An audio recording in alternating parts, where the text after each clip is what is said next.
Well, inside, Cindy said what everybody thinks, that you're going to be running for the Senate in 2 years. Are you? No decisions have been made. I've been very honored to represent the people of Florida in the United States Senate, but what I'm really focused on now is finishing strong, making sure that I'm hearing the people of Florida as we have important votes before the end of the year. I'm going to come back to Broward. I've already moved back.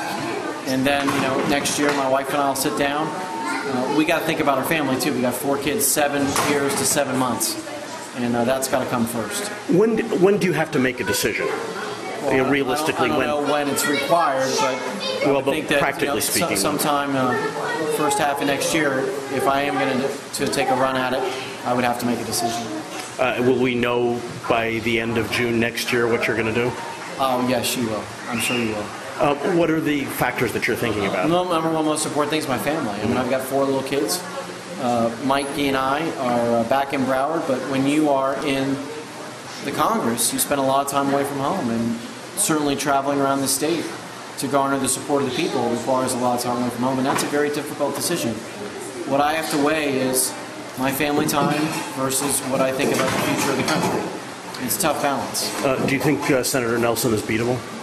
Well, I won't comment on that yet because I'm focused on this election next week, trying to get Marco Rubio elected to the United States Senate and our great House candidates like Allen West. And once this election is passed, then I'll focus on the next one. Inside tonight, you mentioned the big problem with the ballooning federal debt because we keep having deficit spending. Yet today you put out a press release hailing the money that is coming from the federal government for high-speed rail that was part of the stimulus package. Is there a contradiction there? No, there's not, because, look, we need to spend money on transportation. Everybody agrees on this, Republicans and Democrats. Our roads and our infrastructure are failing. That hurts business. That hurts job creation. If we're going to spend money on high-speed rail, I want it spent in Florida. Should we spend that money? Should we have passed the stimulus? We look back now on $787 billion. Most of it has not gone to create jobs. This is a small, very small portion of it that has. So if that money is going to be spent on roads, on trains, on infrastructure, I want it spent in Florida. But some critics will say that's the kind of thinking that has gotten us to these terrible federal I would have voted against the stimulus because most of it has not been used to create jobs. A third of it went to states to retain government employees. A third of it went to unemployment compensation. And only a third of it was aimed at stimulus, and a lot of it didn't stimulate anything.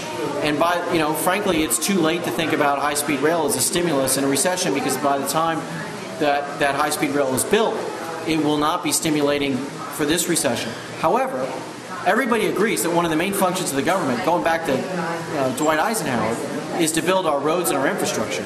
And trains make sense. We should not have to look to Japan and France to build high-speed rail. I think that is a proper role for the federal government. There's some things the federal government can do that local communities and states can't do. High-speed rail is one of them. NASA is another. We're not going to abandon the government, but we should make sure that the government is focusing on the right things. I think high-speed rail is the right thing. Well, if rail is such a good idea, why can't the private sector do it? Well, it can, and the private sector will be involved, but it's a tremendous capital resource investment. But I believe that it will have a huge economic impact on Central Florida. You will create a mega region where Tampa and Orlando will intersect. What we next need to do is connect Orlando to Miami. I think that will have a tremendous value. We don't use private sector companies just to build roads. There are some private roads, but most are the public sector. We don't use the private sector to fight our military battles. We use our young men and women in the Army, Navy, Air Force, and Marines. There are some things government should do. But what government should do, they should do efficiently and effectively. So the bottom line, no contradiction between decrying the deficit and welcoming the high-speed rail money. Look, I say balance the budget. And if there's not enough money in the budget to be able to do high-speed rail, then you can't do it. But right now, we fund so many things that have no value to the country, so many things which are the priorities of the past. This is actually something that's going to help people and create jobs. I'm all about creating jobs. All right. Thank you.